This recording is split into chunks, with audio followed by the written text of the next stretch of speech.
Welcome to the Using Lay Language in Health Communication series. This is Module 3, Developing Patient Education Materials. In this module, we will discuss resources that can assist you in developing patient education materials.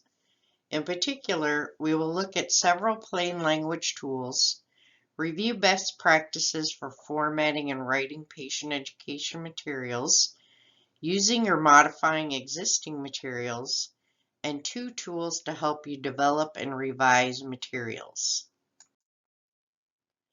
In order to improve comprehension and understanding by the readers of your patient education written materials, it's important to reduce medical jargon and replace terms that may be unfamiliar to people with lower reading or health literacy skills.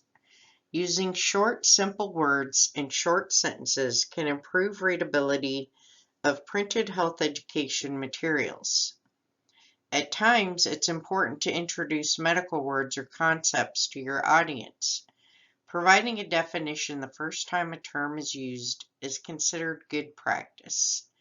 There are several practical tools available to help you find substitute or alternative words to reduce or replace medical jargon.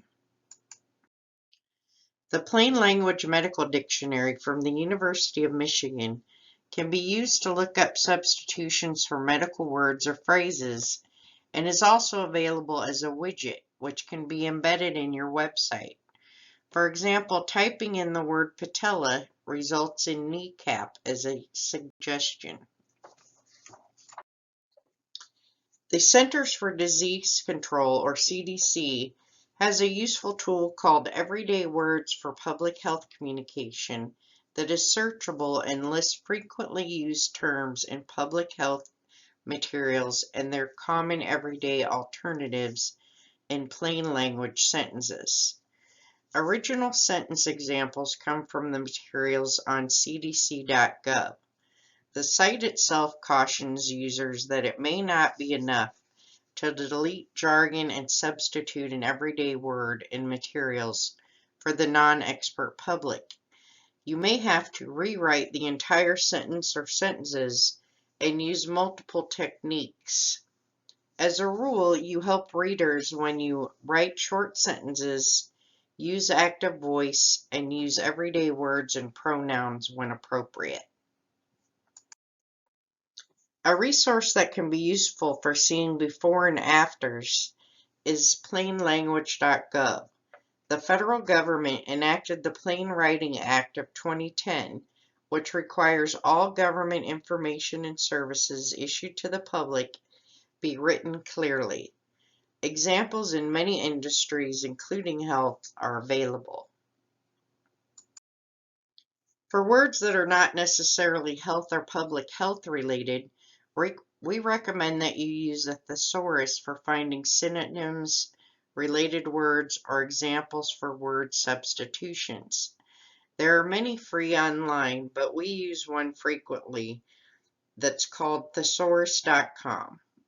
Thesaurus.com has over 3 million synonyms and antonyms. Of course, making something easier to read and understand is not all about the word choice. Best practices for developing patient education materials include paying attention to the amount of white space on the page. Many people won't even attempt to read something that is very text-dense. Aim for approximately a 50-50 split between the text and white space, and leave space between sections. Formatting is also important.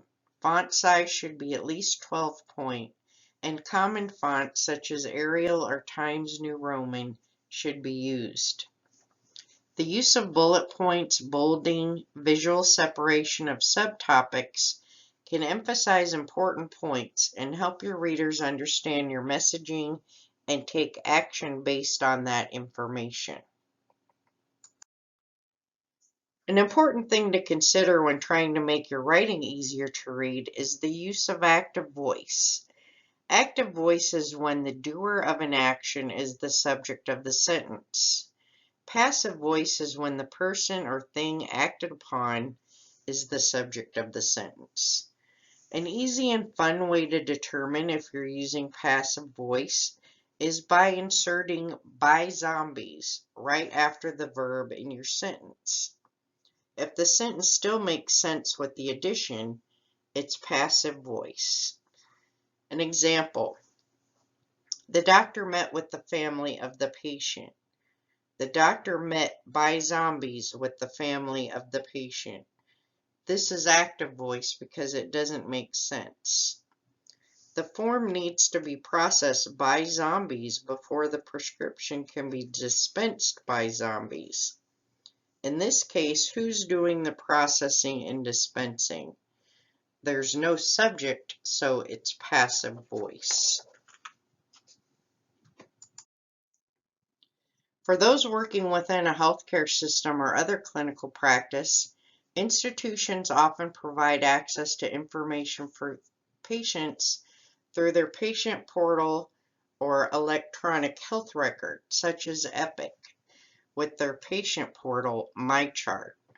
Most of the time, the patient education materials within these systems are consistent with best practices for plain language, but sometimes they are written at a higher reading grade level, so it's important to review them before assigning to your patient. In addition, there are occasions when you may have to develop patient education materials from scratch, as there may be information you need to convey that is specific to a practice or location or needs customization for your patient. A helpful tool from the AHRQ, or the Agency for Healthcare Research and Quality, is the Patient Education Materials Assessment Tool, or the PMAT. The PMAT is a systematic method to evaluate and compare the understandability and actionability of patient education materials. It was designed to be used by healthcare providers, health librarians, or others tasked with providing high-quality materials to patients or consumers. There is a version for printable materials and one for audiovisual resources. Both versions use worksheets to analyze content, word choice and style, use of numbers, organization, layout and design, use of visual aids, and clarity of actions or next steps. It's an invaluable tool for those developing written material and can also be used to review existing materials. The Clear Communication Index from the Centers for Disease Control is another tool that can be very helpful. The index is a research-based tool that helps you develop and assess public communication materials. It has 4 introductory questions and 20 scored items drawn from scientific literature in communication and related disciplines.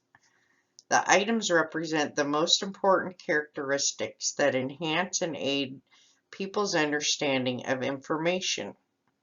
The index assesses materials in 7 areas: main message and call to action, language, information design, state of the science, behavioral recommendation, numbers, and risk.